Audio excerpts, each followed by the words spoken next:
Imagine you have squeezed yourself into a tiny, homemade submarine with 4 other grown men. There is no legroom. You are promised to go to the bottom of the ocean to see history's most famous ghost ship. Based on the design of the submersible, you and your compatriots have to be welded in. There is no way out. It's freezing cold. You descend under the ocean 2.5 miles deep. It is dark as dark can get. Oxygen is sparse. All you can hear is the haunting groan of metal and your breath coming in from your nostrils. The ocean is full of alluring mystery. More than 80% of the ocean has been unexplored. In a BBC article, journalist Isabel Gerritsen tells us that the deepest part of the ocean is named the Hadal Zone, named after Hades, Greek god of the dead. She interviews marine biologist Tim Shank, who describes the pressure at the bottom of the ocean as 15,000 pounds per square inch. It is so intense the individual cells of an animal would be squeezed out, he says. With this information in mind, I would like to share with you the history of the Titan submersible. On April 14th, 1912, the grand and illustrious ocean liner, the SS Titanic, shocked the world when the notably unsinkable ship sank, killing 1,500 on board. More shocking than this initial tragedy is that in 2023, over 100 years later, the Titanic would claim 5 more victims. On June 18th, 2023, Stockton Rush, founder of the deep sea tourism company OceanGate, along with 4 other people, Hamish Herding, Paul Henry Nargeolet, Shazda Dawood, and teenager Solomon Dawood, began their descent, attempting to visit the remains of the ocean liner. The trip was meant to be exploratory. The team was composed of billionaire civilians and one renowned Titanic researcher, Nargeolet. Together, crammed into the small vessel, their mission appeared straightforward. They would visit the Titanic, waiting 2 hours to visit the ship. Be raised slowly enough that their vehicle would stay intact, and then drilled out of the submersible the same way they were welded in.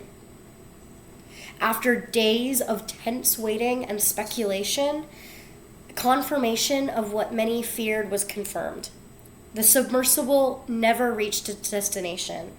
All 5 passengers were instantly killed from the implosion of the sheer pressure from the ocean. Physicist Aaron Banzel weighed on the incident.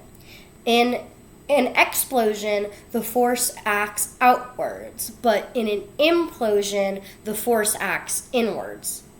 When a submersible is deep in the ocean, it experiences the force on its surface due to water pressure. When this force becomes larger than the force the hull can withstand, the vessel implodes violently. He follows this up by stating the passengers would not have felt any pain or had time to process what was happening to them. The endeavor was not without setbacks to begin with. Stockton Rush faced many obstacles in building and deploying the submersible. According to Stockton Rush himself, we had to overcome tremendous engineering, operational, business, and finally COVID-19 challenges to get here. He followed up by saying, "I am proud of this team and grateful of the support of our many partners." The construction of the submersible was controversial. Banzel follows up in a second article. Titan was the first deep-sea vehicle with a hull made mainly from carbon fibers. The ability of carbon fibers to withstand repeated cycles of stress, especially compressive stress, makes it difficult to design safe hulls. Any damage would have caused an instantaneous, catastrophic failure. John Anderson's piece for the Wall Street Journal, in John Anderson's piece for the Wall Street Journal, the submersible itself was controlled by a video game controller and was described as Anderson as homemade. Please see as follows. This is Stockton Rush showing off the video game console where a news reporter is holding his head in his hands. And this is the OceanGate Titan submersible itself. The deadline for the building of the ship was 6 weeks. The Titan had made several successful trips to visit the remains of the Titanic. The first occurred in 2021. Per GeekWire's headline, OceanGate sub makes first dive to Titanic wreck site and captures photo of debris. These previous dives would have created wear and tear on the hull of the submersible. Damage to the hull is likely what went wrong. This, my friends, is the history of the Titan submersible. CNN shares striking details. A year after the accident, the hull of the Titan was found, floating hauntingly close to the Titanic herself. The distance was 328 feet away, or 100 meters. Together they sit, forever resting at the bottom of the ocean.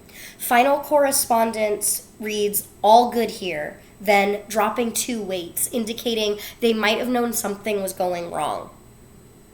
6 seconds later, they lost contact.